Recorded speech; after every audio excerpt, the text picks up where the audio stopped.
हे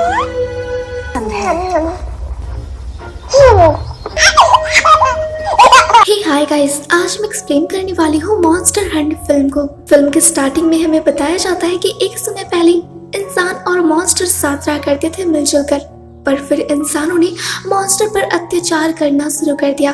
तब मजबूरन मॉन्स्टर्स को इंसानों से दूर होकर अपनी एक नई दुनिया बसानी पड़ी। वहाँ उनका जो राजा था उसे मारकर एक दुष्ट मॉन्स्टर खुद राजा बन जाता है और फिर वो मॉन्स्टर पर अत्याचार करना शुरू कर देता है। वहाँ की जो पुरानी रानी थी जो कि प्रेग्नेंट होती है, उससे भी वो मॉन्स्टर मारने की कोशिश करता है। तो वो रानी अपने बच्चे को बचाने के लिए अपने बॉडीगार्ड्स के साथ इंसानी की दुनिया में आ जाती है, पर वो दुष्ट मॉन्स्टर रानी के बच्चे को मारने के लिए अपने सैनिकों को रानी के पीछे भेज देता है, क्योंकि सभी का मानना था कि रानी का जो आने वाला बच्चा है वो इंसानों और मॉन्स्टर्स के बीच प्यार और शांति कायम करेगा।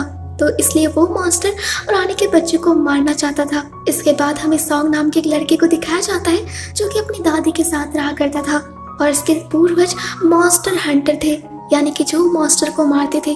लेकिन सॉन्ग उनके जैसा बिल्कुल भी नहीं था, तो इसलिए उसकी दादी सॉन्ग पर बहुत चिढ़ती रहती थी और उसकी दादी उसे एक जंग लगा हुआ तलवार देती है जो कि उसके पूर्वज का था, पर सॉन्ग उसे लेने से मना कर देता है। जिसके बाद सॉन्ग की दादी सॉन्ग के फादर को ढूंढने के लिए निकल जाती है। यहाँ सॉन्ग अपने गांव में एक ढाबा चलाता था। तब उसके ढाबे में एक कपल आते हैं जिसके पास एक बड़ा सा बकेट था, तो सॉन्ग उनके लिए खाना बनाने चला जाता है।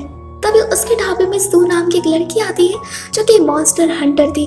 वो उस कपल से उसका नाम पूछती है। उसके बाद वो उस कपल पर हमला करने लगती है। हमें पता चलता है कि ये कपल कोई इंसान नहीं बल्कि मॉन्स्टर्स थे और ये और कोई नहीं बल्कि रानी के बॉडीगार्ड्स थे और उस बकेट में थी खुद रानी। जिसके बाद सू उन दो मॉन्स्टर को बहुत मारती है और वो उन्हें कैद करने वाली थी, लेकिन तभी वहाँ एक दूसरा मॉन्स्टर हंटर लुगोंग आ जाता है और वो उन दोनों मॉन्स्टर को पकड़कर वहाँ अपने साथ ले जाता है, जिससे सू बहुत गुस्सा हो जाती है और वो उस रात के लिए सॉन्ग के ही घर में रुक जाती है। पर उसने सॉन्ग को पूरी तरीके से बांध दिया था। साथ ही सू ने अपने मैजिक से सॉन्ग के होठों को चिपका दिया था ताकि वो कुछ भी ना बोल पाए। वहीं दूसरी तरफ रानी के बॉडीगार्ड्स लुगोंग के हाथों से निकल जाते हैं और वो रानी को ढूंढने लगते हैं। इधर रानी एक गड्ढा खोदकर सॉन्ग को किडनैप कर लेती है, पर क्योंकि सॉन्ग के हाथ पैर और ओठ बंधे हुए थे तो वो सू को आवाज भी नहीं लगा पाता।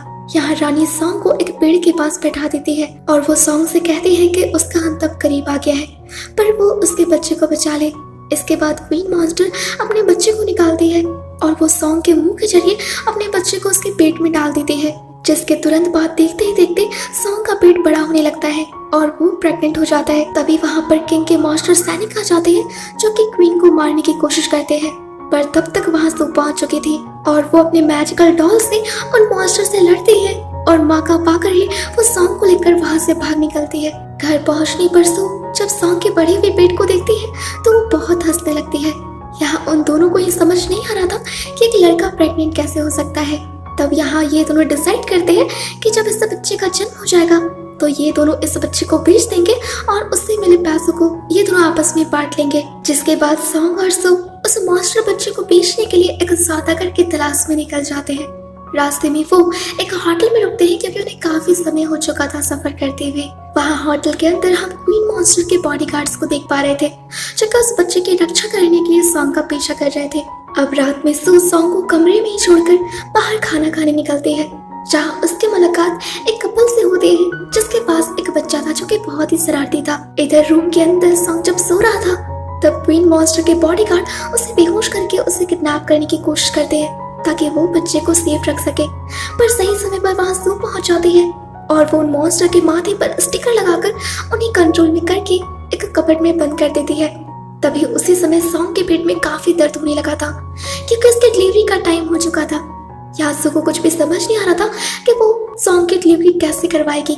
तभी उसी समय गेट के बाहर वही कपल आ गए थे, तो सू बाहर जाती है ताकि वो उन्हें कमरे के अंदर आने से रोक सके। पर सॉन्ग के दर्द से चिल्लाने की आवाज के कारण वो लेडी रूम के अंदर आ जाती है, जो सॉन्ग के इस हालत को देखकर बहुत ही शॉक्ड हो गई थी। और तब सॉन्ग उस बच्चे को जन्म देता है और उसके मुंह से एक मूली का सेब का एक मॉन्स्टर बच्चा बाहर आता है, जिसे देख वो लेडी बिल्कुल शॉक्ड हो चुकी थी। पर तभी वहाँ सू आ जाते हैं और वो उस लेडी को बेहोश कर देते हैं और उसे बाहर ले जाते हैं। वहाँ उसका पति भी था। यहाँ उस लेडी को बिल्कुल समझ नहीं आ रहा था कि उसने अभी जो देखा वो क्या था। और वो उसे एक सपना समझती है। वहीं उस रूम में जहाँ पर सॉन्ग और वो मॉन्स्टर बच्चा था, वहाँ पर उस लेडी का बच्चा आ जाता है और वो उस मॉन्स्टर को देखकर उसे परेशान करना शुरू कर देता है। तब सॉन्ग बहुत ही मुश्किलों से उन दोनों को शांत करवा पाता है। जब सू और सॉन्ग उस मॉन्स्टर बच्चे को देखते हैं तो वो दोनों बहुत ही ज्यादा खुश हो गए थे और वो दोनों प्यार से उसका नाम हुबा रखते हैं। जिसके बाद वो दोनों हुबा के साथ अपने सफर में आगे बढ़ते हैं। पर जब वो आराम करने के लिए झोपड़ी में रुकते हैं तो वो देखते हैं कि हुबा की तबीयत बहुत ही ज्यादा खराब हो गई थी। तब वो दोनों मिलकर हुबा का बहुत ख्याल रखते हैं। यहाँ सॉन्ग हुबा को हंसाने की बहुत कोशिश करता है और हम यहाँ देख पा रहे थे कि हुबा और सॉन्ग का एक बहुत ही अलग ही रिश्ता बन चुका था। यहाँ सॉन्ग को समझ आता है कि हुबा की तबीयत खराब नहीं है बल्कि वो बहुत ही भूखा है। तो वो हुबा को सू को देता है ताकि वो ब्रेस्ट फीडिंग करवाए। पर चूंकि सू एक मॉन्स्टर हंटर थी तो उसे पता था कि एक मॉन्स्टर बच्चा दूध नहीं बल्कि वो खून पीता है। तो वो बहुत ही चालाकी से सॉन्ग के चेस्ट पर हुबा को चिपका देती है और हुबा भी सॉन्ग को अपनी माँ समझकर उसका खून पीने लगता है। और खून पीने के बाद हुबा धीरे धीरे ठीक हो जाता है। जिसके बाद वो अपने सफर में आगे बढ़ते हैं। लेकिन जब हुबा को भूख लगती थी तो वो उनके घोड़े का खून पी जाता था, जिसके कारण उनके घोड़े बहुत कमजोर हो गए थे, जिससे सू को हुबा पर बहुत गुस्सा आता है। तब सॉन्ग हुबा को खून ना पीने और शाकाहारी बनने को कहता है। यहाँ पर सॉन्ग हुबा को खजूर खिलाता है जिससे हुबा बहुत ही चाव से खाता है। पर बहुत सारी खजूर खाने के बाद हुबा उनकी गुठलियों को बहुत ही तेजी से बाहर निकालने लगता है, जिससे उसके सामने बड़ा झोपड़ा गिर जाता है और ये देख सू और सॉन्ग बहुत ही ज्यादा शॉक्ड हो जाते हैं। जिसके बाद वो हुबा के साथ अपने सफर को जारी रखते हैं। यहाँ वो सफर के दौरान हुबा के साथ बहुत ही खेलते हैं, कूदते हैं, मस्ती करते हैं और वो उसे बिल्कुल अपने बेटे के जैसा ट्रीट करते हैं। पर अब इनका सफर खत्म हो जाता है और ये एक बाजार में पहुंच गए थे जहां इन्हें हुबा को बेचना था। एक शॉप में जाते हैं जहां पर ये 100 सोने के सिक्के के बदले हुबा को बेच देते हैं। पर सॉन्ग हुबा को छोड़ने को तैयार नहीं था क्योंकि वो उसे अपना बच्चा मानने लगा था। तब सू सॉन्ग को समझाते हैं कि एक मॉन्स्टर इंसान के साथ नहीं रह सकता है। जिसके बाद वो दोनों हुबा को वहीं पिंजरे में डालकर वहां से चले जाते हैं। जिसके बाद हुबा उन्हें याद करके बहुत ज्यादा रो रहा था। इधर जब वो दोनों जा रहे होते हैं तब सू को हुबा द्वारा बनाए गए एक चित्र दिखती है जहाँ पर उसने सू और सॉन्ग को अपने मम्मी पापा की तरह दिखाया था और वो उनका बच्चा था। ये देखकर सू बहुत ज्यादा इमोशनल हो जाती है और वो सॉन्ग के साथ सीधा उसी शॉप में पहुंच जाती है जहाँ उन्होंने हुबा को बेचा था। पर वो शॉप ओनर उन्हें बताती है कि उन्होंने हुबा को एक रेस्टोरेंट में बेच दिया है जहाँ आज शाम एक बहुत ही बड़ी दावत होने वाली है जहाँ पर मॉन्स्टर्स को पकाकर खाया जाएगा। ये सुनते ही सॉन्ग और सू उस रेस्टोरेंट के लिए निकल जाते हैं। वहीं इधर रेस्टोरेंट के अंदर हमें एक लेडी शेफ को दिखाया जाता है जिससे कि अपनी सुंदरता पर बहुत नाज था और वो बहुत सारे मॉन्स्टर को काट पीट कर उन्हें डिश में बदल देती है। जब उसके पास हुबा को लाया जाता है तो वो लेडी शेफ उसे तलने का डिसाइड करती है। जब उसके साथ ही हुबा को तेल में तलने के लिए डालते हैं तब हुबा को उस तेल से कुछ नहीं होता बल्कि वो तो उस तेल में स्विम करने लगता है, जिससे वो तेल छिटक कर उस लेडी शेफ के चेहरे पर लग जाता है। जिसके बाद वो लेडी हुबा को काटती है पर हुबा कटता ही नहीं है बल्कि वो एक प्लेट जैसा बन जाता है। तब वो शेफ हुबा को स्टीम करने का डिसाइड करती है पर स्टीम का भी हुबा पर कोई असर नहीं होता बल्कि वो तो वहाँ स्टीम बात लेने लगता है और साथ ही उस लेडी शेफ का चेहरे को भी गंदा कर देता है। यहाँ वो शेफ और उसके बाकी साथी बहुत ही परेशान हो गए थे और साथी जख्मी भी, पर अभी तक उन्होंने हुबा से कोई भी डिश नहीं बना पाया था। तब वो लेडी शेफ हुबा को कच्चा ही परोस देती है। वहीं इधर सॉन्ग और सू उस रेस्टोरेंट के पास पहुंच जाते हैं पर दरवाजे के पास एक जादुई लॉक लगा हुआ था और वो उनसे पासवर्ड मांगता है।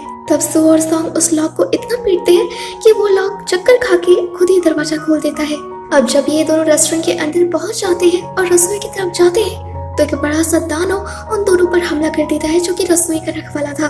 पर सू बहुत ही मुश्किलों से कैसे तैसे उससे निपटती है और इसी बीच वो सॉन्ग को अपना पति भी मान लेती है। इधर डाइनिंग रूम में जहाँ दावत हो रही थी वहाँ हुबा को परोसा जाता है। यहाँ पर टॉम जो कि इस रेस्टोरेंट का ओनर था वो सभी गेस्ट को बताता है कि आज वो इस मास्टर के माथे को कच्चा ही खाएंगे। यहाँ टॉम हुबा को बहुत सारा शराब पिलाता है जिससे हुबा मदहोश हो गया था। यहाँ टॉम का प्लान था कि वो हुबा के सर पे अपने बिच्छू को छोड़ेगा, जिसके बाद उसका बिच्छू हुबा के सर पे छेद करेगा, जिसके बाद ये सारे चम्मच से हुबा के सर को खाएंगे। अब यहाँ टॉम जैसे ही अपने बिच्छू को हुबा के सर पे छोड़ता है वहाँ पर सू के जादुई खिलौने आकर उस बिच्छू को फेंक देते हैं। तभी वहाँ पर सू भी आ गए थे और वो डोंग पर हमला कर देती है। इसी बीच सॉन्ग हुबा को वहाँ से छुड़ा लेता है। सो सॉन्ग को हुबा को लेकर यहाँ से जाने को कहती है, पर सॉन्ग सू को यहाँ अकेला छोड़कर नहीं जाता। तभी डोंग सू को हरा देता है और वो उसे साइक्लोन में कैद कर देता है। तभी यहाँ पर दादी आ जाती है, जिनके गले में 10 सिक्के थे। इन सिक्कों को देखकर डोंग समझ जाता है कि दादी एक बहुत ही पावरफुल मॉन्स्टर हंटर है, क्योंकि ताकतवर मॉन्स्टर हंटर्स के पास ही इतने ज्यादा सिक्के होते हैं।